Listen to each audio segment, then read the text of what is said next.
Bonjour Marc-Henri, au nom des auditeurs de Prévention Santé, merci pour cet entretien aujourd'hui. Vous êtes professeur des universités et enseignant-chercheur à l'Université de Strasbourg et vous dirigez le laboratoire de chimie moléculaire de l'état solide. Vous enseignez la chimie, la science des matériaux, la physique quantique. Alors moi j'aurais une première question. Le professeur Jacques Benveniste a été l'objet d'une véritable omerta concernant ses travaux sur la mémoire de l'eau. Vous avez, avec le professeur Montagnier, repris certains de ses travaux et de ses protocoles expérimentaux justement, et vous semblez parvenir à des hypothèses un peu similaires.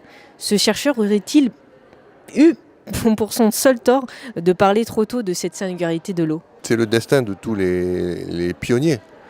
C'est-à-dire que le premier qui arrive, il s'en prend plein la figure.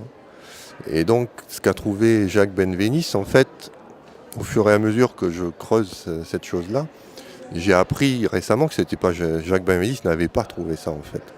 Il l'avait trouvé, c'était des travaux russes qui dataient des années 70. Donc il a fait comme font tous les scientifiques, c'est-à-dire qu'il entend parler d'un truc qui a été fait en Russie dans les années 70, et ça c'est le rôle de la science, on est curieux.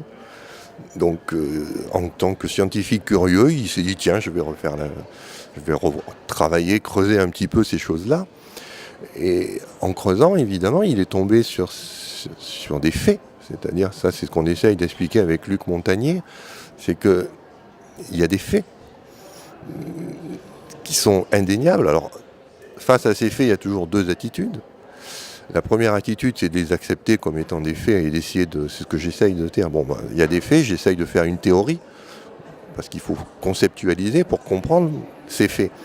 Il y en a d'autres qui vont avoir, d'autres scientifiques qui vont avoir le chose inverse, c'est-à-dire que face à ces faits, ils vont dire il y a un problème, il y a une erreur, il y a un défaut expérimental. Et donc, ils vont aller chercher toujours le truc qui cloche. Et ça, c'est pas une attitude très constructive, parce qu'en science, il y a toujours quelque chose qui cloche. On ne peut jamais avoir une expérience 100% parfaite. Et donc, c'est sûr qu'on trouvera toujours un point de discussion. Ce qui se passe sur la mémoire de l'eau, c'est que ça devient sur cette attitude naturelle de la science qui est d'aller pinailler, se surimpose des croyances qui n'ont rien de scientifique, et surtout une méconnaissance de l'eau qui est véhiculée en fait depuis la révolution lavoisienne, c'est-à-dire la révolution française. Depuis qu'on est arrivé à casser l'eau en hydrogène et en oxygène, on a eu l'impression de comprendre ce que c'était que cette substance. Et on a oublié 20 000 ans d'histoire, de pratique de l'eau en tant, non pas qu'H2O, mais d'eau en tant que substance, qui donne la vie, substance sans laquelle rien ne peut se faire. Et tout ça, on l'a mis à l'arrière-plan. Et ce qu'on trouve aujourd'hui avec les travaux de Luc Montagnier, qui ont été repris initiés par les Russes, repris par Benveniste, puis quand Benveniste est mort, repris par Montagnier, c'est justement une résurgence de tout ce passé millénaire qu'on a mis un peu à la poubelle pendant 200 ans, et qui ressurgit forcément, parce qu'il y a de la vérité. Et simplement, il faut se battre pour faire comprendre que l'eau a quelque chose de plus. Et là, on est aidé aujourd'hui par une science que n'avait pas Lavoisier, qui est la physique quantique. C'est vrai que si, pour tous ceux qui pensent que la mémoire de l'eau, c'est de la foutaise, c'est de l'arnaque, en fait, ils ont raison. Mais ils ont raison dans un certain cadre de pensée. C'est-à-dire que dans leur cadre, c'est tout à fait vrai. Tout ça, ça ne peut pas exister. Simplement, ce qu'on leur demande, c'est de changer de cadre. C'est-à-dire d'inclure en particulier quelque chose qui n'est jamais inclus, qui est le rayonnement électromagnétique et la structure du vide. Parce que pour le moment, toutes les personnes qui ne croient pas à la mémoire de l'eau voient en fait, si on peut le dire rapidement, ils voient le vide vide. Et comme le vide est vide, on dit il y a de l'espace entre les molécules, donc so what, on n'a pas besoin d'en prendre compte. Mais la physique quantique nous apprend justement que ces espaces où il n'y a pas d'électrons, de matière, ne sont pas vides. Il y a des particules virtuelles, et c'est ça qu'exploite l'eau pour faire ce qu'on appelle sa nanostructure, et de là on peut expliquer tout ce que fait Luc Montagnier. Tout d'abord, On a compris que l'eau tient une place importante justement dans votre parcours, dans votre étude. Est-ce que on pourrait vous définir avec une posture de chimiste, de physicien ou d'astrophysicien ? Ni chimiste, ni physicien, ni astrophysicien, ni biologiste. En fait, je suis tout simplement un scientifique. C'est-à-dire que j'utilise un outil conceptuel qui est le mental, le cerveau, parce que c'est un outil formidable, qui permet justement par son doute, par son pessimisme, par sa critique permanente des choses, qui permet de poser les bases. Ensuite, ce qu'il ne faut pas, c'est rester là. C'est-à-dire que ça, ce n'est que le départ, en fait. Et parce que si on reste à ce niveau-là, on devient un aigri. Donc après, il faut monter, sachant qu'on a des bases solides, et ça, c'est la science qui nous l'apprend. Il faut cette culture scientifique pour justement ne pas se perdre quand on va aller vers des choses beaucoup plus subtiles. Et c'est là où la connaissance scientifique doit être, disons, une aide, mais pas une gêne. C'est-à-dire qu'on doit de temps en temps la laisser de côté, parce qu'elle n'est plus adaptée au problème. Et donc, le fait que la science se découpe en physique, en chimie, en biologie, ça c'est purement académique. C'est pour des besoins d'enseignement et de programmes, de structuration des connaissances. La connaissance en elle-même, elle est ni chimique ni physique. Et ce qui est vrai, c'est ça en fait que je n'avais pas perçu au début de ma carrière, c'est que l'eau justement transcende tout ça. C'est-à-dire que c'est une des rares substances où vous ne pouvez pas faire que de la physique ou que de la chimie ou que de la biologie ou que de l'astrophysique.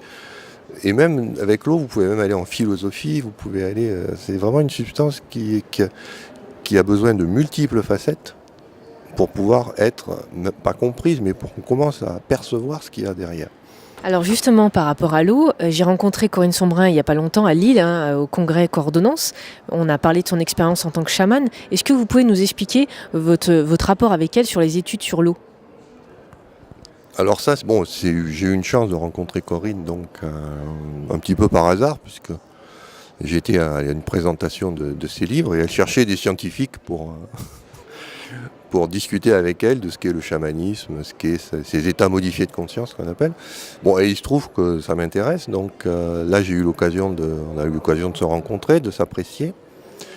Et tout de suite, m'est venue cette idée que si tout ce que je dis sur l'eau est vrai, c'est que même un verre d'eau doit être capable, si on peut mettre de l'information, on doit pouvoir faire parler un verre d'eau. Le problème, c'est que autant moi qui suis 89% d'eau, c'est facile, puisque vous m'interviewez, vous parlez, on peut échanger les idées avec un verre d'eau, c'est un petit peu plus difficile. Mais c'est quand même à la base la même substance. Donc, si tout ce qu'on voit dans la tradition, sur les aspects, les eaux sacrées, les eaux qui permettent de guérir, si tout ça, ça a du sens, ça veut dire que l'eau est un récepteur. Et en tant que scientifique, il faut le montrer. Donc ça, c'est ce que j'ai demandé à Corinne de faire, elle a cette capacité, donc par les trans, de faire disparaître la réalité. C'est-à-dire que le monde qui nous entoure, en fait, on le sait grâce à la physique quantique. C'est pour ça aussi que je travaille avec elle, parce que si j'avais pas la physique quantique, je dirais tout ça c'est n'importe quoi. Mais la physique quantique m'apprend en fait que ce monde est une illusion. Cette réalité qu'on perçoit autour de nous, c'est quelque chose que nous fabriquons en permanence. Et que cette fabrication coûte énormément d'énergie. Elle se fait à très petite bande passante, comme je l'ai expliqué dans la conférence, et qu'on peut couper ça. Si on coupe cette façon normale, d'ailleurs on le fait naturellement dans le sommeil, mais si on le fait sans être dans le sommeil de façon consciente, c'est ce que fait Corinne, à ce moment-là, toute la réalité change, on retrouve une réalité qui correspond plus à ce que nous apprend la physique quantique, du moins ce qu'elle m'en décrit. Et là, il se trouve que dans ce monde que les chamans appellent le monde des esprits, mais que moi, scientifique, j'appelle simplement le monde quantique, en fait, au lieu de voir les choses comme des choses séparées, on les voit comme des choses reliées. Et en particulier, les aspects physiques, les aspects de forme extérieure changent, mais on reconnaît l'essence.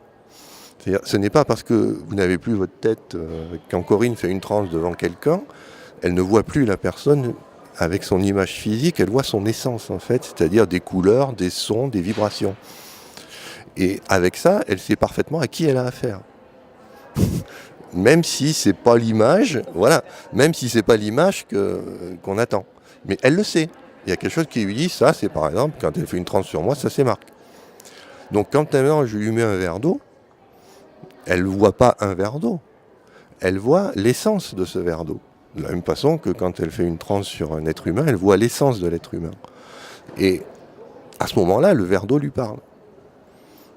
Et moi, ça me permet de savoir ce que l'eau a raconté, et ça me renforce dans cette conviction que l'eau est quelque chose qui a justement tous ces domaines de cohérence auxquels que je peux mettre en évidence par mon raisonnement théorique.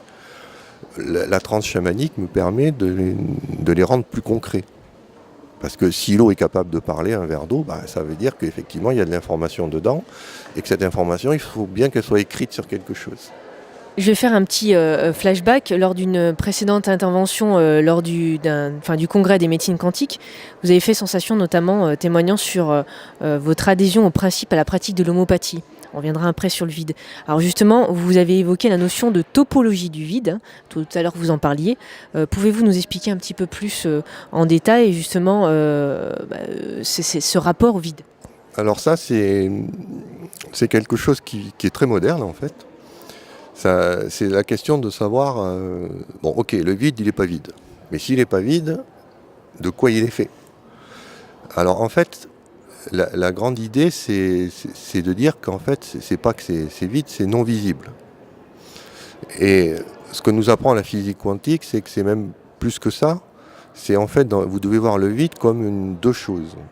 Une chose qui va dans un sens et une chose qui va exactement dans le sens contraire. Et comme si vous réfléchissiez un petit peu avec cette expérience de la corde, vous savez qu'on fait sur la plage, où il y a deux groupes qui tirent sur une corde et puis il faut faire passer une ligne. Si les deux groupes sont exactement de même force, il n'y a rien qui se passe. La corde ne bouge pas. Et quand on dit l'espace est vide, c'est parce que rien ne bouge. Et rien ne bouge parce que le vide est sous tension de deux forces antagonistes qui s'équilibrent juste, exactement. Et ce qui fait que nous, qui cherchons du mouvement, on ne voit pas de mouvement, donc on dit qu'il n'y a rien. Mais ces deux forces antagonistes existent. Ce sont deux énergies opposées. Bon, on l'appelle la matière et l'antimatière en physique quantique. Elles sont là, potentiellement. Elles existent, mais on ne les rend pas visibles. Si par contre, pour une raison X ou Y, vous amenez une particule de matière, vous pouvez déséquilibrer ce rapport de force, et à ce moment-là, va apparaître quelque chose qui est la conséquence de ce déséquilibre. Et là où il y avait du vide, vous voyez apparaître spontanément quelque chose, une particule. Et ça, c'est tout le sens de la physique quantique des champs. C'est comment on peut faire naître de la matière du vide. Donc une fois qu'on a compris ça c'est la première étape, il faut ensuite aller plus loin. Ça, c'est ce qu'on appelle la gravitation quantique à boucle. C'est de comprendre que certains phénomènes, comme l'espace et le temps, ne sont même pas des réalités. C'est-à-dire que si on prend la gravitation quantique à boucle, elle nous apprend qu'il y a des petits objets unidimensionnels qui sont tout petits, 10-35 mètres, qui s'agitent, mais ils s'agitent en eux-mêmes.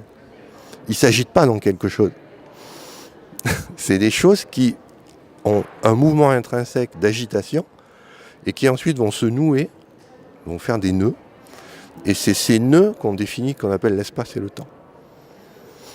Et une fois qu'on est là, donc c'est cette structure, à partir du moment où vous avez des nœuds dans le vide, des nœuds non visibles, mais des énergies qui se nouent, vous allez pouvoir définir ce qu'on appelle des faces, des arêtes, donc on rentre dans de la topologie, c'est-à-dire qu'on peut dire quelle est la topologie de ces arrangements de nœuds qui sont non visibles, mais qui sont quand même le support de toute l'information, en fait, puisque sur un nœud, on peut mettre un 0, on peut mettre un 1. C'est-à-dire qu'on peut aussi écrire et lire dans le vide. Donc là, après, ça devient très technique, mais c'est un peu l'idée qui est là derrière. J'ai lu une interview avec Myriam Gablier il y a quelques temps pour le magazine Nexus. Alors, je ne vais pas tout citer votre passage, mais vous parliez, le vide a une impédance, c'est-à-dire une résistance électrique. C'est pour vous l'un des grands mystères de la physique, etc. On ne va pas tout dire là, sinon on en aurait pour un petit moment. Et vous finissez par le vide n'est pas vide. Alors justement, est-ce que le vide est capable de transmettre une onde électromagnétique? Vous allez y répondre. Et surtout, est-ce que ce point de vue est partagé par la communauté scientifique? Alors, oui, ça, quand vous dites le vide n'est pas vide, il suffit d'aller au CERN à Genève, discuter avec les physiciens des particules élémentaires, ils sont tous d'accord. Puisque toute la journée, ils passent leur temps à extraire des particules du vide. Donc, ils créent des objets qu'on appelle les bosons. Et là, récemment, ils ont créé le boson de Higgs. Ce boson de Higgs, en fait, vous ne le voyez pas. Mais vous le créez en faisant des collisions à votre énergie. Donc, ça veut bien dire qu'il est sorti du vide et qu'il est là. Donc, à ce niveau-là, il n'y a aucun souci. C'est-à-dire, tout le monde est d'accord. Là où les choses se gâtent, c'est quand vous dites « Ah oui, mais attendez, tout ça, ça ne concerne que le monde subatomique, c'est-à-dire en dessous de 10,15 mètres. Le monde des quarks, tout ça. » Vous dites « Là, tout le monde est d'accord. » Mais dès que vous dites « Ah non, mais attendez, là, on est à l'échelle du mètre, on est à Reims, je suis dans une salle, ça fait 10 mètres sur 10 mètres. » Là, on essaye de me faire croire que tout ça, ça n'a plus d'importance.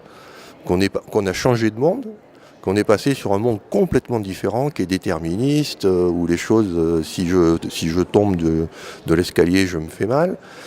Et on nous dit, vous devez oublier la physique quantique de ces petites échelles et le vide, vous devez oublier à cette échelle, il y a un oubli.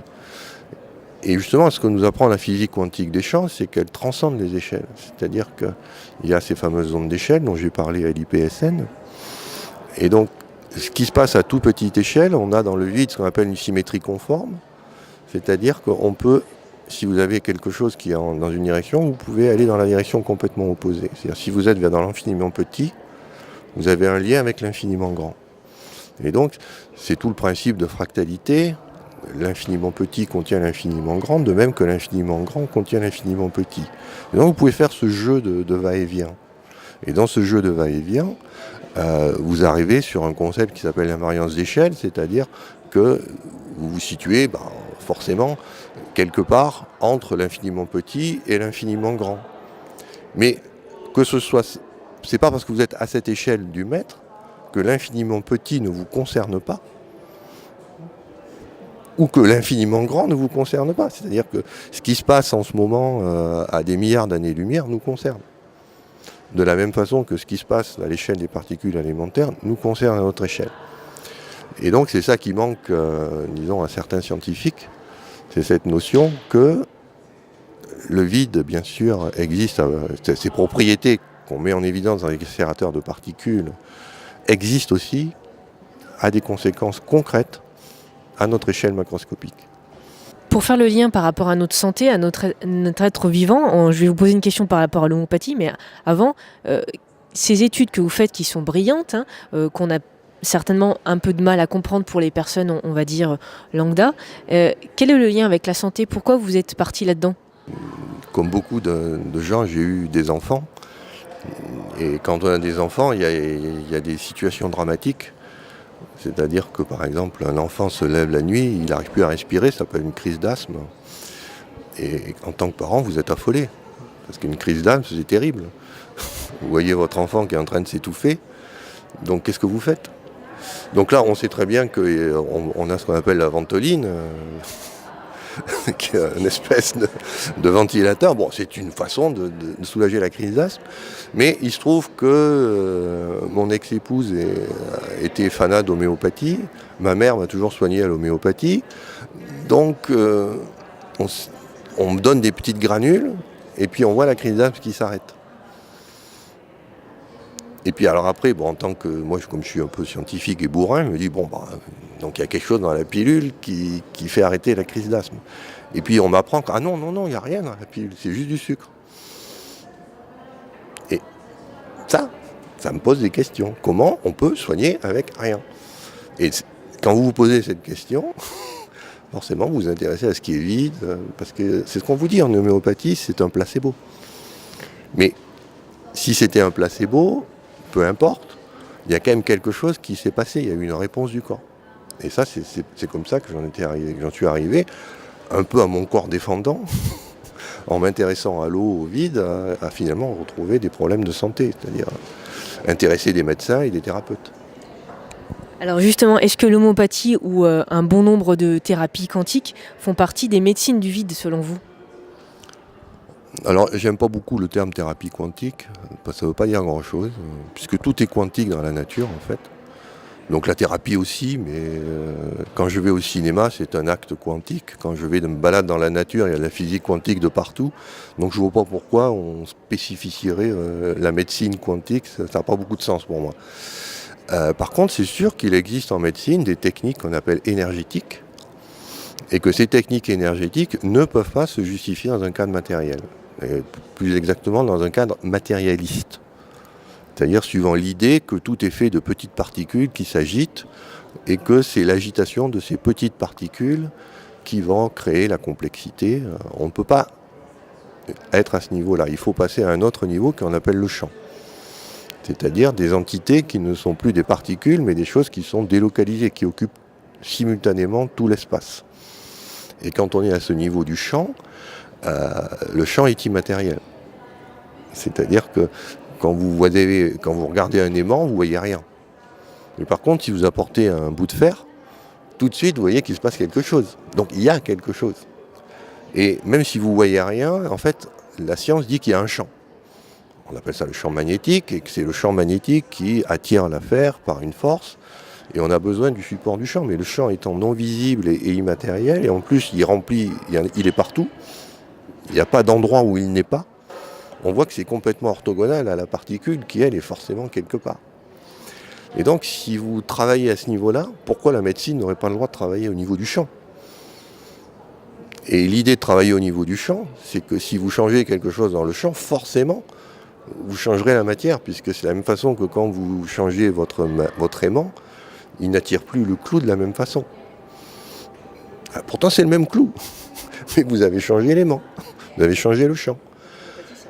Alors l'homéopathie travaille évidemment à ce niveau-là, mais le massage, l'acupuncture, tout ce qu'on appelle les médecines, moi j'appelle plutôt ça les médecines informationnelles, c'est-à-dire celles qui vous voient non pas comme de la matière, mais comme de la matière qui est parcourue par des flux d'informations. Il y a des endroits où on a trop d'informations qui arrivent, ou au contraire on n'en a pas assez. Parce qu'il faut toujours avoir un petit peu d'informations pour savoir ce qu'il faut faire, mais pas trop, parce que si on a trop d'informations, c'est du désordre, c'est la pagaille. Donc il faut toujours se trouver sur une espèce en position d'équilibriste. C'est ce que les médecins chinois appellent la voie du Tao, c'est-à-dire le juste milieu, un petit peu d'informations, mais pas trop. Donc toujours un équilibre. Et toutes ces thérapies-là, justement, en fait, n'amènent à rien en tant que matière. Par contre, elles changent des choses dans les champs. Et si vous changez les champs, la matière ne peut que suivre. Donc on est à ce niveau-là. Donc pour vous, c'est des médecines de demain? Alors, c'est les médecines de demain, mais aussi c'est celles d'hier. Parce qu'il faut quand même savoir que l'être humain se soigne depuis des millénaires, depuis qu'il existe. Et qu'on n'a pas toujours pris les médicaments pour... on redécouvre des pratiques ancestrales, mais dans un cadre maintenant qui est scientifique.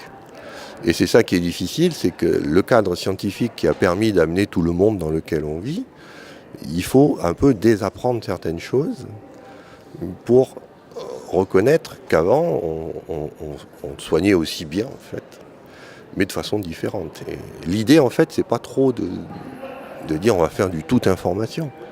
C'est de dire qu'il y a un juste milieu, il y a des problèmes qui vont être soignables et qui doivent être soignés par des techniques qu'aujourd'hui on appelle conventionnelles, même des médicaments. Il y a des choses où il faut en passer par là, mais le tout médicament, c'est-à-dire toujours penser qu'à une maladie, il y a un gène qui est responsable ou un médicament, ça il faut arrêter. On peut très bien, surtout sur ce qu'on appelle les maladies chroniques, celles où il n'y a pas de cause évidente, ça c'est le diagnostic clair qu'on a affaire à un champ et pas à un problème matériel. Et donc là, Ces techniques-là, ces problèmes-là devraient être systématiquement traités d'abord au niveau du champ. L'autre avantage que vous avez à travailler au niveau du champ, c'est que vous travaillez sur la cause. Alors qu'avec le médicament, vous travaillez sur l'effet. C'est-à-dire que la douleur ou le mal-être est simplement une réponse de l'organisme à une cause. Et quand vous donnez un médicament, souvent le médicament il est là pour faire juste disparaître la douleur ou le mal-être. Mais la cause reste, ce qui fait que quand vous arrêtez le médicament, la douleur revient ou le mal-être revient. Et bon, alors c'est tout bénéfice pour ceux qui vendent des médicaments, mais pour ceux qui eux ont la douleur, c'est pas très intéressant, ça les rend dépendants. Donc c'est là où la thérapie informationnelle a son sens, parce qu'elle va vous permettre de vous libérer du médicament, parce qu'elle va s'attaquer à la cause du problème. Et souvent cette cause, si on en croit tout ce que je suis en train de travailler, elle se trouve non pas seulement dans la vie actuelle, mais dans le passé de vos parents, de vos grands-parents, parce que justement, on est des êtres humains qu'on vit et qu'on passe son temps à défausser de l'information dans le vide. Mais que cette information qui est défaussée dans le vide, elle nous accompagne. Et comme elle a été stockée depuis que l'homme existe, on peut avoir des problèmes qui ressurgissent aujourd'hui, qui viennent en fait de tout ce qui a été mémorisé. Et là, il n'y a que les fameux guérisseurs énergétiques qui peuvent aller avec leurs outils. On ne comprend pas très bien comment ils font, mais peu importe. Ils ont des outils pour aller à ce niveau-là et cicatriser alors qu'il n'y a rien de matériel. Par contre, une fois qu'ils ont fait ce travail-là, dans l'invisible, on voit la différence après dans la matière. Ça prend un peu de temps parce qu'il faut que la matière réapprenne avec la nouvelle information qui a été mise. Ça prend du temps, mais là, on a traité la cause. C'est-à-dire que quand le mal-être disparaît, c'est définitif. Si on veut vous suivre sur Internet, j'ai vu que vous utilisiez très bien les outils d'Internet. On peut vous retrouver où ? J'essaye de maintenir une chaîne YouTube pour mettre un peu des vidéos, pour motiver les gens. Bon, le problème, c'est que c'est très long à faire de la vidéo, donc voilà. Donc, j'ai pas tout le temps que je voudrais pour faire ça. J'ai aussi un site internet. Pour ça, j'ai créé une association qui s'appelle Naturocant. Donc, qui permet à toutes les personnes, l'idée c'est que toutes les personnes qui sont touchées par ce que je dis, et qui sentent qu'il faut aller dans cette direction-là, l'association grossisse. Et puis quand on atteindra une taille suffisante, on sera peut-être un acteur, non seulement au niveau médical, pour crédibiliser certaines techniques, mais aussi peut-être au niveau politique, pour dire, parce que le politique est important aussi, il y a des lois on déclare que telle façon de soigner est bonne, que telle façon de soigner est pas bonne. Ça, c'est pas normal. Ça devrait être, ces décisions de justice ou de loi devraient être prises sur des critères autres que simplement la science actuelle, qui a des aspects très intéressants, mais qui a aussi des limitations. Et donc là, c'est là où une association, c'est un groupe qui peut agir à ce niveau-là, parce que l'homme politique, lui, la personne, c'est pas son niveau. Lui, il faut un groupe, et plus le groupe est gros, plus il écoute. Donc voilà, il y a cette association, et avec un site internet qui permet donc vous tapez mon nom, Marc-Henri. Alors vous n'oubliez pas les guillemets, parce que il y a aussi le grand maître de l'Orient de France qui s'appelle Marc-Henri, c'est pas moi. Il y a aussi un boxeur qui s'appelle Marc-Henri. Donc vous risquez de tomber sur des choses qui n'ont rien à voir avec moi. Donc vaut mieux mettre des guillemets. Et puis si vous voulez être sûr de me trouver, vous rajoutez « O ». Si vous étiez à ma place du journaliste, qu'est-ce que vous diriez à Marc-Henri ? Peut-être que la question que je poserais, ce serait celle-ci. Pourquoi on est aussi triste ? Parce que si vous regardez autour de vous, si vous écoutez un exposé scientifique, et là je me place dans la position du journaliste, c'est-à-dire que je critique, je me mets dans la peau de vous, et puis je regarde le monde scientifique, je dis mais qu'est-ce qu'ils sont tristes ? On rigole pas. Or si vous regardez mes vidéos et mes conférences, j'essaie toujours de rigoler un peu, quoi. Et je rigole d'autant plus que le sujet est plus sérieux. Cette idée qu'ont les scientifiques que les choses sérieuses doivent être traitées de façon sérieuse, c'est quelque chose que je ne comprends pas. Et que si j'étais journaliste, je gratouillerais dans cette direction. Pourquoi vous êtes aussi triste pour parler de choses aussi importantes ? pourquoi vous n'avez pas de la joie et ça, bon, c'est une question que je me pose. Je suis tout à fait d'accord avec vous, justement. On a souvent l'image du scientifique très sérieux, très austère, très triste. Hein. C'est ça. Merci pour cet entretien. Merci à vous et bonne continuation.